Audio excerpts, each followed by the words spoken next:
اهلا بيكم في حلقه جديده من قناه مع بعضينا. اظن محدش فينا بيستغنى عن الادراج. لو بصيت حواليك في المكان اللي انت فيه هتلاقي درج او اكتر. عشان كده هنعمل النهارده ادراج بمواسير البي في سي. هنقسمها براحتنا ونحط فيها كل اللي بنستعمله في البيت او الورشه او المكتب، ماسوره وشويه خشب، وهنطلع منهم شغل جميل ان شاء الله. يلا بينا نبدا مع بعضينا. طبعا هنحتاج لماسوره بي في سي، سمكها بيكون 3.5 بوصه، يعني حوالي اقل من 9 سنتي.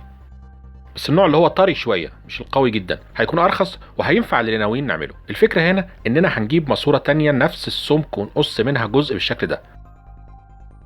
هنحتاج كمان قطعه ابلكاش 5 او 4 مللي، وهنرسم عليها قطر الماسوره الاولانيه من جوه،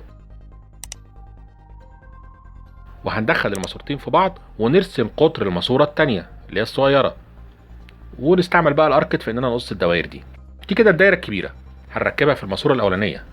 تمام كده. ولما نركب الدايره التانية في الماسوره الاصغر هيبقوا بالشكل ده. ممتاز. نيجي بقى لقص الماسوره الاساسيه. طبعا هنستعمل المنشار الحدادي، وهنشوف طريقتين لقص المواسير الكبيره. اول طريقه لو كان طرف الماسوره مقصوص قصه المصنع، هنجيب المسطره ونعلم عن 30 سم، ونلف الماسوره شويه يعني 3 سم مثلا، ونعلم برضو عند 30، وهكذا نلف كل الماسوره ونعلم نفس العلامات. بالشكل ده هيبقى عندي طابور علامات ورا بعض. هنجيب التيب الورق، لزق الدوكو زي ما بيسموه، ونظبط اللزق انه يوصل ما بين 3 نقط. لو ظبط معانا هيلف باقي الماسوره بطريقه صحيحه. تمام كده، كل النقط متوصله ببعض من غير ما اللزق يكون فيه تنيات او اعوجاج.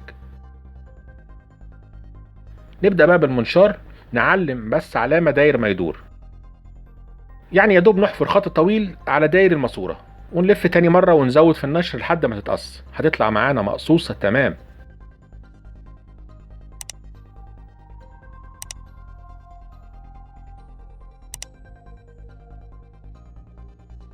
سنه صنفره كده وتبقى زي الفل.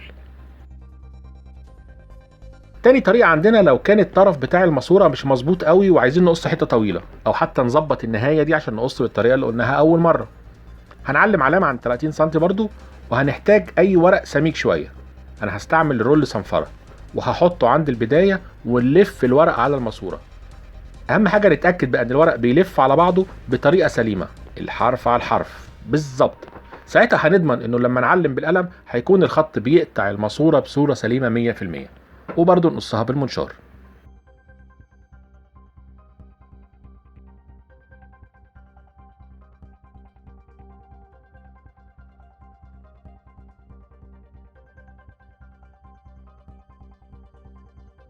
دي كده الماسوره اللي طولها 30 سم، والماسوره اللي هتدخل فيها هنخليها اصغر بنص سنتي، قيمه سمك الخشبه الابلكاش اللي هتدخل في الماسوره الكبيره. هنحتاج بقى نفتح فتحه في الماسوره الصغيره عشان تضيق وتدخل وتطلع في الماسوره الاكبر. هنشوف بقى ازاي نرسم خط مظبوط على الماسوره. هنجيب اي غطا او علبه صغيره بالشكل ده، هنثبت الماسوره كويس جدا ما تتحركش، ونحط القلم على الغطا ونمشي بالغطا بالشكل ده. هيدينا خط مستقيم مظبوط مليون في المية ان شاء الله. طبعا ممكن نقص الجزء ده بالمنشار، انما انا بفضل الكتر الخاص بالاكريليك والبلاستيك. نثبت المسطره عند طرف ونظبطها عند الطرف التاني، ونبدا نقطع بالكتر مره على مره وعلى مهلنا.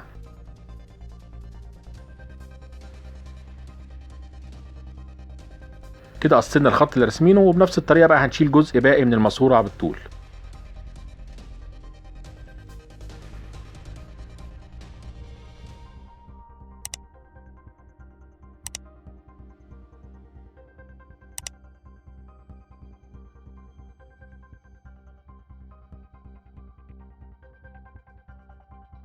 نبدا بقى نستعمل السوبر جلو، اي نوع مش هتفرق.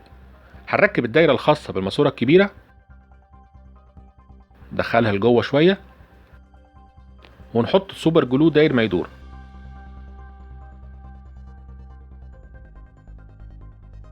بعد كده باي عصايه نزق الخشبه المدوره عشان تنزل على حرف الماسوره بالشكل ده. ممكن بقى نثبت عليها بنقطتين غيرها من بره كمان.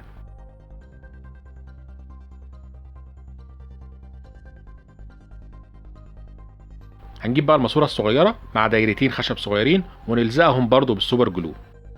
ونمسكهم بقى بالاساتك لمده ساعتين 3 حسب بقى نوع السوبر جلو وسرعته.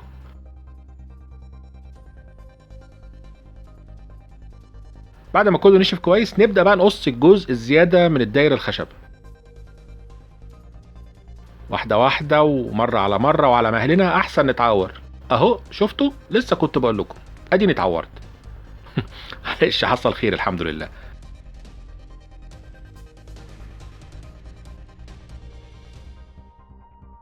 نكمل بقى قص ونشيل الجزء الزياده من الخشبه دي. نجرب بقى كده الدرج، ممتاز ناعم وسهل. فاضل بس نضمن ان الدرج ما يلفش جوه الجراب بتاعه، عشان كده هنجيب الجزء اللي شلناه من الماسوره الصغيره وهنقص منها جزء بالشكل ده، ونلزقها في الماسوره الكبيره ونمسكها بالكليبسات دقايق. ممكن بقى كمان لو عايزين نزود الدرج ويبقى فتحتين بدل فتحه، نركب خشبه مدوره في النص. نيجي بقى للايد اللي هنعملها للدرج، احنا ممكن نحط دبوس خرايط او مسمار بفتحه مدوره او حتى مسمار عادي. انا لقيت شويه كور خشب كده ربطتهم بمسمار صغير شكلهم ممتاز. ممكن بقى للشياكه وللفينش نلون الجزء الخشب المدور من الدرج، يعني كنوع من الدلع، وكمان عشان لو هنعمل كذا درج نبقى مميزين كل درج بلون. انا استعملت الوان اكريليك. ده كده درج بفتحه واحده، وعملت كمان درج بفتحتين وكمان واحد تالت بثلاث فتحات. ده الدرج اللي عملناه، وكده درجين، كده 3 وكده 4. عيش بقى وظبط حسب العدد اللي انت عايزه وتقدر تعمله.